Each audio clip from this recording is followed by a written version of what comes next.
The airport lights blurred into a dull glow as the departure board flipped from on time to gate closed. And in that single moment, Daniel Carter felt his entire life slip a few inches further out of reach. He stood frozen with his phone in his hand, his carry-on at his feet, his chest tight, not just because he had missed the flight, but because missing this one meant disappointing his daughter again. Rain streaked down the glass walls of the terminal, mirroring the quiet defeat settling inside him. And he had no idea that this small, cruel delay was about to lead him into the most unexpected turn his life would ever take.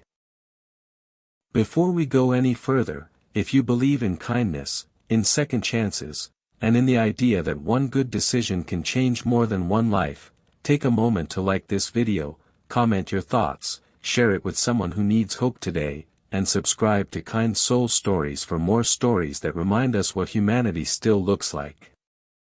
Daniel was a single father who lived his life in careful calculations. Every hour mattered. Every dollar was counted twice. And every promise he made to his 8-year-old daughter, Lily, was carved deep into his sense of self. Her mother had passed away 3 years earlier, leaving Daniel to balance grief, parenthood, and a job that barely paid enough, but demanded everything he had. This flight was supposed to take him to a final interview for a better position in another city, a chance to finally give Lily a safer neighborhood, a better school, and a father who wasn't always exhausted. Missing it felt like the universe confirming what he secretly feared. That no matter how hard he tried, he was always one step behind. He left the airport hours later, rain still falling hard, the kind that soaked through jackets and seemed to wash color out of the world.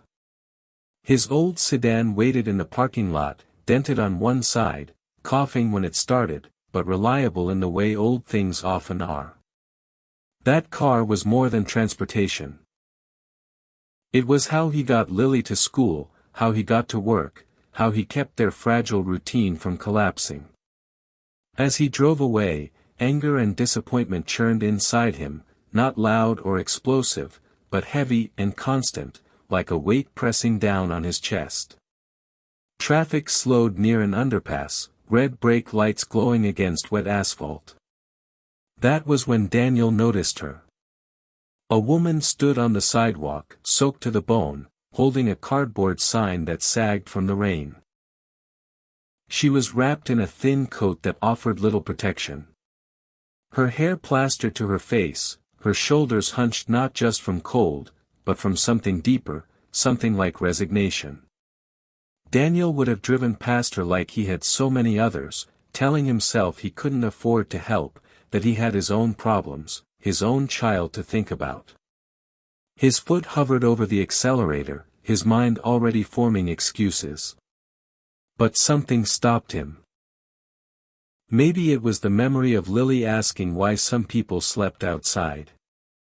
Maybe it was the raw exhaustion of a day that had already taken so much from him. Or maybe it was simply the look in that woman's eyes, not pleading, not dramatic, just tired in a way that felt painfully familiar. Daniel pulled over without fully understanding why. Rain splashing up onto his windshield as he rolled to a stop.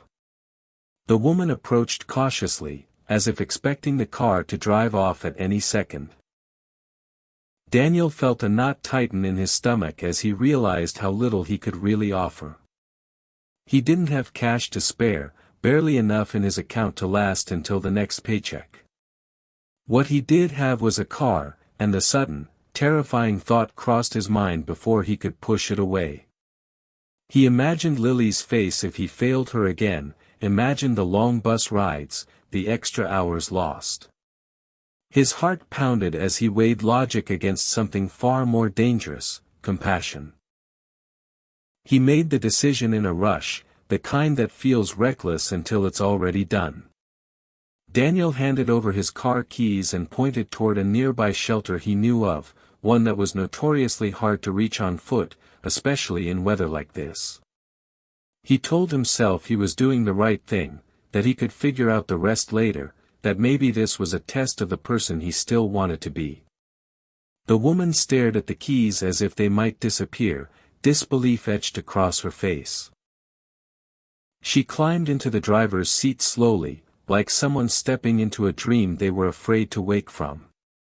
And then she was gone, tail lights vanishing into the rain. Daniel stood there under the overpass, soaked and shaking, the reality of what he had just done crashing down on him. He had no car, no clear plan for getting home, and a daughter waiting. Regret tried to claw its way up his throat, whispering that kindness was a luxury he couldn't afford.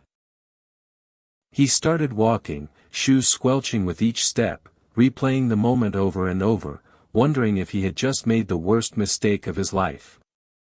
The walk home took hours. By the time Daniel reached his small apartment, his clothes were heavy with water and his body ached with exhaustion.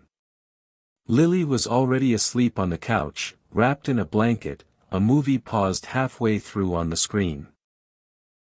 He carried her to bed, brushing damp hair from her forehead, his heart breaking at how peaceful she looked, unaware of how close her world always was to unraveling. That night, Daniel lay awake, staring at the ceiling, calculating impossible scenarios, wondering how he would explain the missing car, the missed interview, the mounting disappointments. The next morning brought no miracle, only the harsh clarity of daylight. Daniel borrowed a neighbor's phone to call in late to work, his voice tight as he tried to sound normal. He spent the day walking, filling out forms for public transport passes, making mental notes of bus routes and schedules that would stretch his already thin days even thinner. Each step felt heavier than the last. And yet, beneath the fear and stress, there was a strange calm, a quiet sense that something had been set in motion, something he couldn't yet see. 3 days passed with no sign of the car. Daniel stopped hoping for its return, forcing himself to accept that some good deed simply ended in loss. On the 4th day, a knock came at his door just as the sun was setting. He opened it slowly, bracing himself for bad news, only to find a woman standing there, dry, clean, and standing a little taller than he remembered. Behind her, parked at the curb, was his old sedan. She looked different, not because her circumstances had magically changed, but because something in her posture had shifted. She held out the keys with both hands, her eyes shining with something that made Daniel's throat tighten. He stepped aside as she explained in halting emotional bursts how the car had allowed her to reach the shelter in time, how the staff there recognized her name, how she had once worked as a nurse before a series of losses had pulled her life apart. With the shelter's help, she had been connected to a temporary housing program and a rehabilitation counselor. The car wasn't just transportation. It was the bridge she needed to step back into a life she thought was gone forever. But that wasn't all. While at the shelter, she overheard someone talking about a company hiring urgently, a company Daniel had interviewed with years ago before life had derailed him. She remembered his story, his daughter, his missed flight. She had made calls on his behalf, using old contacts she never thought she'd need again. That interview he had missed had been rescheduled quietly because someone had vouched for his character in a way no resume ever could. Daniel felt his knees weaken as the weight of her words sank in. All the fear, the regret, the sleepless nights seemed to rush out of him at once, replaced by something warm and overwhelming. He realized then that kindness wasn't a transaction with guaranteed returns, but sometimes, just sometimes, it rippled outward in ways that defied logic. The following weeks unfolded like a cautious dream. Daniel attended the rescheduled interview and landed the job, one that paid enough to finally breathe, enough to plan for a future instead of just surviving the present. Lily noticed the change before he said anything. The way her father smiled more, the way the tension in his shoulders eased. He told her in simple terms about helping someone and being helped in return, watching her eyes widen with the kind of understanding only children seem to grasp effortlessly. The woman, whose life Daniel had briefly intersected with, continued rebuilding her own path. They didn't become inseparable, didn't turn into some dramatic, perfect ending, but they stayed connected in quiet, meaningful ways, reminders to each other of how close either of them had come to giving up. Daniel often thought back to that rainy night under the overpass, to how easily he could have driven past, how different everything would be if he had listened to his fear instead of his heart. As time went on, Daniel began to understand that missing that flight wasn't a failure, but a redirection. The disappointment that had once crushed him became the doorway to a deeper lesson about trust, sacrifice, and the invisible threads that connect strangers. He learned that being a good father wasn't just about providing materially, but about modeling compassion even when it felt risky, even when it came at a personal cost. If this story has touched your heart even a little, if it's reminded you of a moment when kindness changed your path or someone else's, please take a moment now to like the video, share it with someone who needs hope, and subscribe to the channel so these stories can keep reaching those who need them most. And just before this story ends, here's a special request for you. Comment below and tell us what you would have done in Daniel's place, because your perspective might inspire someone reading it today. Daniel still drives the same old car, dents and all, but every time he turns the key, he's reminded that some losses aren't losses at all. Sometimes they're the quiet beginning of a story far bigger than the one we thought we were living. A story where one missed flight leads to a life finally taking off.